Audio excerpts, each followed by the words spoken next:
Alhamdulillah. Alhamdulillahirabbil alamin. Kembali lagi di Islami Tunda, jamaah Islami Tunda yang dirahmati Allah. Kembali kita ingatkan hari ini kita sedang membahas tentang tema jangan remehkan wabah.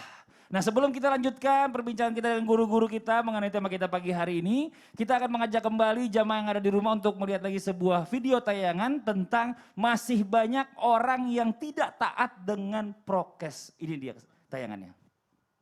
Juru bicara Satgas Penanganan COVID-19 Wiku Adhisa Smito mengatakan DKI Jakarta menjadi salah satu provinsi yang paling tidak taat protokol kesehatan di tempat wisata.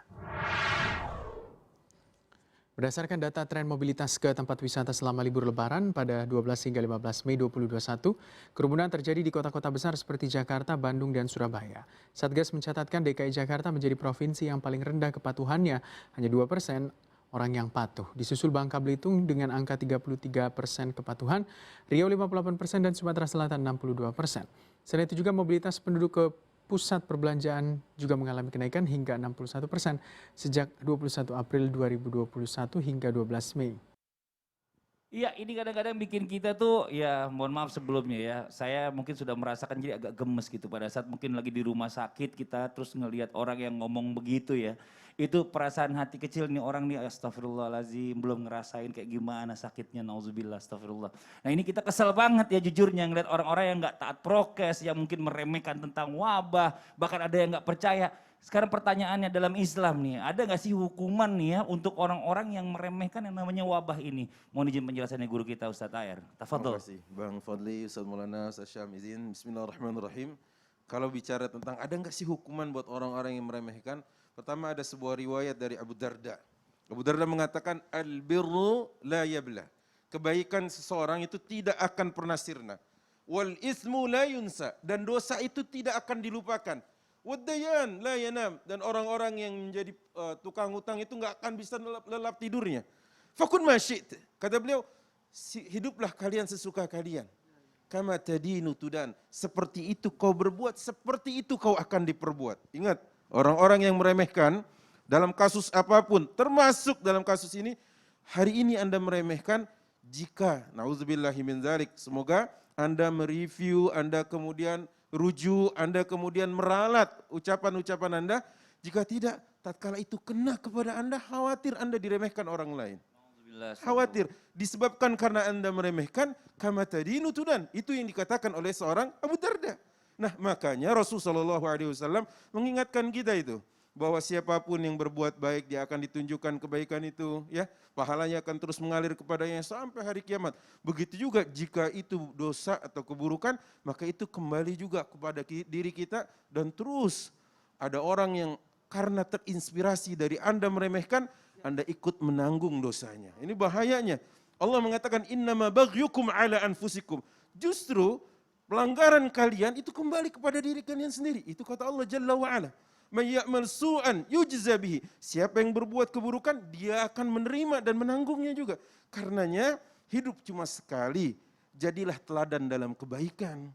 Jangan kemudian kita meremehkan, kemudian sejumlah orang ikut jadi followers Anda dalam meremehkan hal itu. Bahayanya Anda akan menanggung sejumlah orang yang ikut-ikutan karena meremehkan seperti Anda dalam pemikiran terhadap wabah yang jelas-jelas ada korbannya, yang jelas-jelas banyak yang wafat, yang jelas-jelas terdampak sana sini. Karenanya mari sama-sama.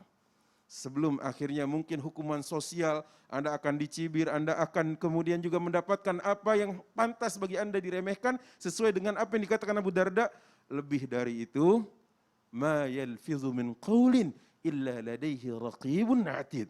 Kata Allah Subhanahu wa taala, tidaklah terucap satu lafaz pun dari lisan kita.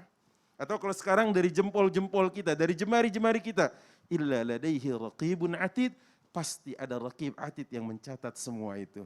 Khawatir dengan apa yang akan kita pertanggungjawabkan di akhirat. Wala taqfu ma laysa laka bihi ilm. Inna sam'a wal basar wal fuad. Kullu ulaika kana anhu mas'ulah. Maka jangan mengambil posisi di mana engkau tidak tahu ilmu di dalamnya. Jangan latah. Jangan bertutur kalau memang nggak tahu ilmunya. Sungguh pendengaran, penglihatan, dan hatimu kelak akan dimintakan pertanggungjawabannya oleh Allah Jalla wa'ala. Hati-hati, selamat dengan menjaga lisan, selamat dengan menjaga tangan, selamat dalam menjaga pikiran. Karena itu adalah tradisi generasi terbaik dulu. Kul khairan taslam, kul khairan tagnam, atau taskut an syarrin taslam, wa illa fa'lam annaka satandam. Berbuat dan berkata yang baik kau akan mendapatkan banyak kebaikan, berhenti dan tahan dari keburukan kau akan selamat, kalau tidak kau akan menyesal. Barakallahu fiik. Nauzubillah, summa nauzubillah. Ini dia kadang-kadang memang semua orang ini ya bukan right man on the right place tapi Itu dia. sotoy gitu. Jadinya jadi kadang-kadang kita nih bukan di bidangnya, bukan ahlinya, tapi kita bisa ngomong macam-macam tentang Itu dia. hal tersebut. Itu dia. Padahal orang yang mengerti ini mungkin cuma senyum-senyum aja kali menanggapi kita. Astagfirullah, nauzubillah min zalik. Kalau saya sih mohon izin, Iya, bagaimana dengan garda terdepan, betul. para dokter, Betul. bidan, ya atau siapapun perawat yang Astagfirullahaladzim. gugur, syahid juga, ini Ya kasihan. Allah. Nah ini yang Kita harus jaga kita bahas perasaan lagi. mereka keluarganya.